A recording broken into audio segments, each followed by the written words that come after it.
ذرا ایک لمحے کے لیے سوچے، اگر اس وقت حضرت ابوبکر رضی اللہ تعالیٰ عنہ ذرا بھی پیچھے ہٹ جاتے تو شاید آج اسلام ایک تاریخ کی کتاب میں قید ہوتا۔ یہ وہ وقت تھا جب نبی کریم صلی اللہ علیہ وسلم اس دنیا سے رخصت ہوئے تھے۔ مدینہ غم میں ڈوبا ہوا تھا اور عرب کے صحراؤں میں ایک نیا طوفان اٹھ رہا تھا۔ لوگ اسلام چھوڑنے لگے تھے، کچھ کہہ رہے تھے ہم زکوٰۃ نہیں دیں گے، کچھ کہہ رہے تھے ہم اپنا نبی خود چنیں گے، اور کچھ تو کہہ رہے تھے نعوذ باللہ۔ آج میں آپ لوگوں کو لے کر چلوں گا اس وقت میں، اسی جنگ میں جسے تاریخ کہتے ہیں جنگی ردہ۔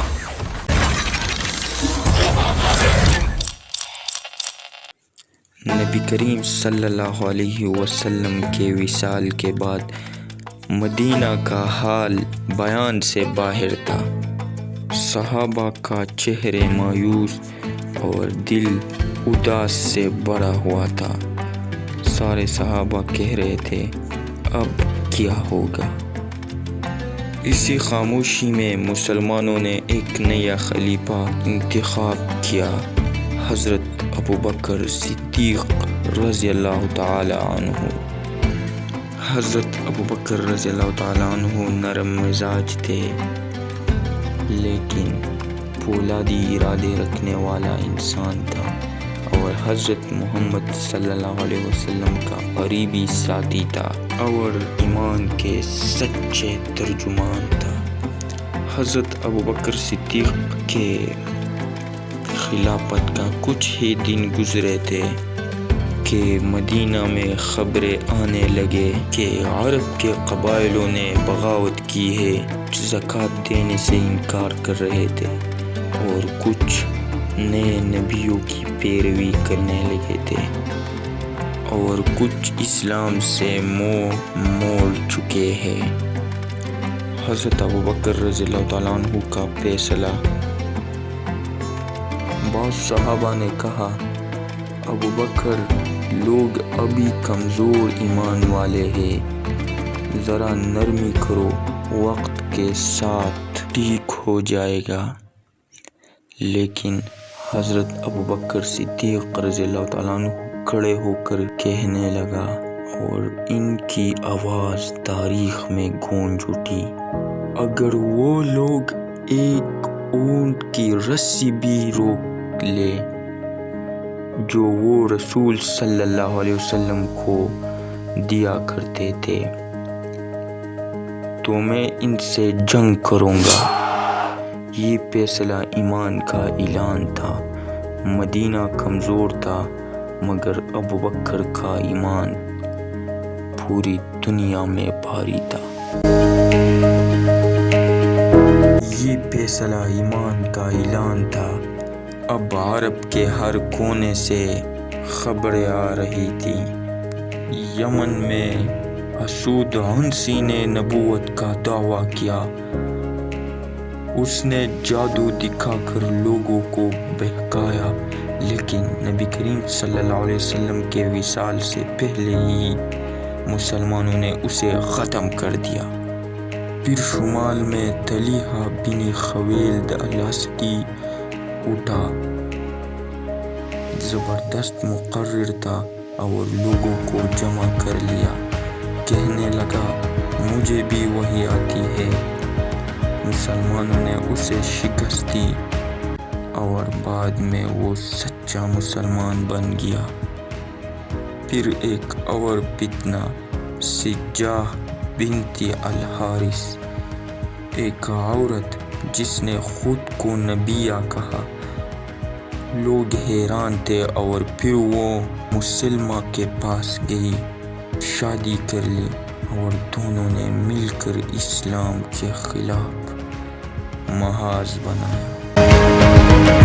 اور آخر میں سب سے بڑا فتنہ، مسلمہ کذاب، یمامہ کے سردار चालाक, जादूगर और धोखे बाज।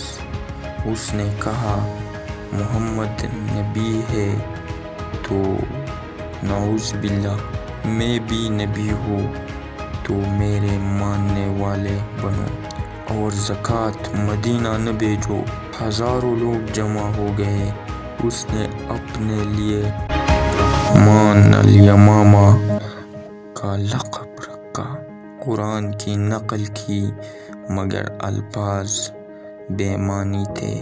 ये वो लम्हा था जब इस्लाम के बुनियादें नाउज़ बिल्लाह हिल रही थी।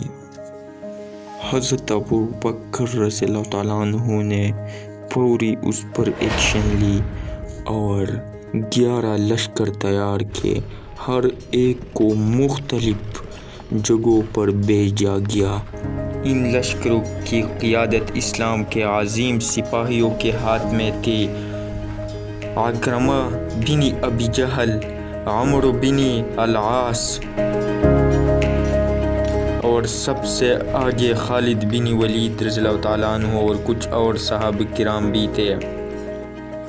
खालिद बिन वलीद रज़ियल्लाहु ताला अन्हु को हुक्म दिया गया सबसे ख़तरनाक दुश्मन मुसलमा से तुम चलो लड़ाई करो। फिर आया मारिका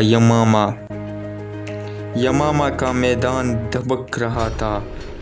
एक तरफ खालिद बिन वलीद की सिपाही अल्लाहु अकबर के नारे बुलंद, दूसरी तरफ मुसलमा का लश्कर हज़ारों के तादाद में हथियारों के लैस। पहला दिन सख्त गुजरा। मुसलमानों की कदम डगमगाने लगे।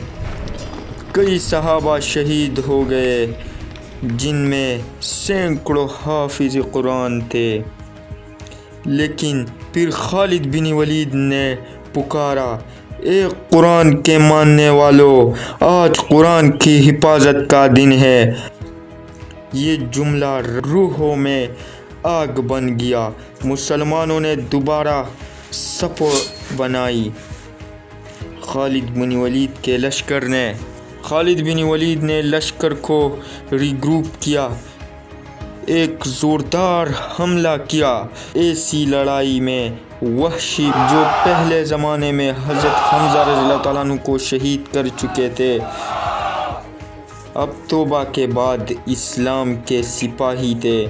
उन्होंने वही नेज़ा उठाया और मुसलमा कज़्ज़ाब के सीने में दे मारा।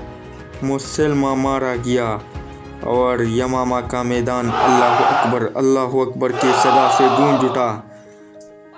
जंग ख़त्म हुई। इस्लाम दोबारा मुत्तहिद हो गया।